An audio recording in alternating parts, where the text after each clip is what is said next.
मेरा नाम ईशा बानो है। मैं क्लास 10th में पढ़ती हूँ। हमारे स्कूल का नाम स्वामी विवेकानंद इंटर कॉलेज सहार, जनपद औरैया। दैनिक जागरण संस्कारशाला से कहानी हरूत और उगते सूरज का देश। जापान को उगते हुए सूरज का देश कहा जाता है। दुनिया के मानचित्र में पूर्व में स्थित यह देश प्रशांत महासागर से घिरा है, जो उगते सूरज को सबसे पहले सलाम करता है। हरूत जापान के फुकुशिमा प्रांत में रहता है। उसके पिता केंजो मछुआरे हैं और माँ अकीको वुड फैक्ट्री में काम करती है। सुनामी के बाद नहीं दिखे दादा दादी। हरूत के दादा दादी भी साथ ही रहते थे। माँ बताती है कि वर्ष 2011 में आई सुनामी में उनका पुराना घर और सब कुछ उसी में बह गया था। दादा दादी की उसके बाद कभी नहीं दिखे। हरूत को इस बात पर समुद्र से नाराजगी रही है कि वह एक क्षण में सब कुछ बहाकर ले जाता है, पर पिता कहते हैं कि इसी से हमसे हमेशा यह जज्बा रहता है कि हम टूटे हुए को बार बार जोड़ते रहें। प्रकृति की मर्जी में ही सब कुछ है। आज अकीको को घर लौटने में देर हो गई। हरूत बिना कुछ बोले माँ से लिपट गया। कह रहा गई कि माँ कितनी देर हो गई। माँ थोड़ी परेशान सी थी। फुकुशिमा के न्यूक्लियर पावर प्लांट में गैस लीक होने के आज 12 वर्ष में गए थे। अकीको की सबसे एक सेकेंड में आपसे ये पूछ सकते हैं, न्यूक्लियर पावर प्लांट होता क्या है? पावर प्लांट होता क्या है? अकीको की सबसे करीबी मित्र उस दुर्घटना में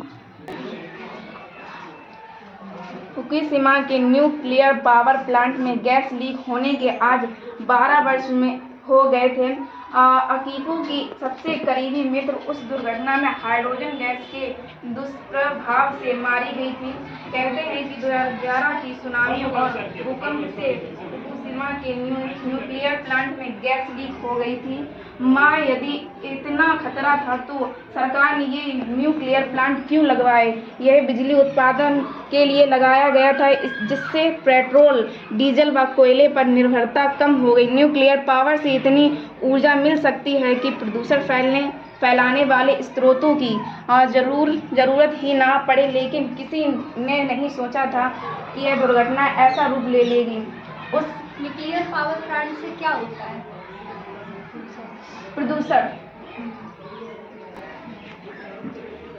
कि यह दुर्घटना ऐसा रूप ले लेगी। उस लीक का दुष्प्रभाव आज तक बहुत से घरों में लोग भुगत रहे हैं। किसी को सांस लेने में तकलीफ है तो कोई कैंसर की चपेट में आ रहा है। सुनामी के शोर के आगे किसी को याद ही नहीं आ रहा कि यह कितनी बड़ी आपदा थी। और उसकी स्मृति में आज हम सिटी स्क्वायर पर मोमबत्तियां लेकर खड़े थे। बेटा, जलिए पर्यावरण को नुकसान। तभी हरूत के पिता केंजो सिर झुकाए घर में दाखिल हुए। पापा, क्या हुआ? मछलियाँ नहीं बिकी क्या? कोई बात नहीं है, कल बिक जाएंगी। कल भी शायद ना बिके। अरे मतलब सरकार ने फुकुशिमा न्यूक्लियर प्लांट से निकलने वाला पानी समुद्र में छोड़ना शुरू कर दिया है। अब मछली व्यापार को भारी नुकसान होने वाला है। सरकार कह रही है कि यह पानी नुकसानदेह नहीं है, पर हर तरफ से ये बातें फैल रही हैं कि जापानी मछलियों का बाजार अब धीमा पड़ जाएगा। प्लांट बनाने वालों ने तब इन बातों के बारे में क्यों नहीं सोचा? उदासी से घिरे माहौल में सब चुपचाप सोने की कोशिश करने लगे।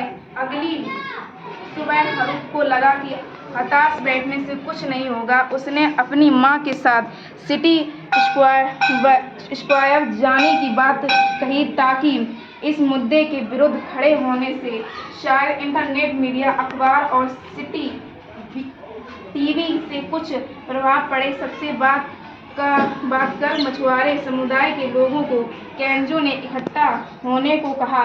शाम के 6 बजे सिटी स्क्वायर पर एकत्र होने के लिए तब सभी तैयार होने लगे। उम्मीद का दिया गैस लीक के शिकार लोगों को ही क्या पता था कि यह प्लांट उनकी जान ले लेगा। ऐसा विकास आखिर क्यों ज़रूरी है जो कुछ ही घरों को रोशन करता है। सिटी स्क्वायर पर भीड़ जमा होने लगी।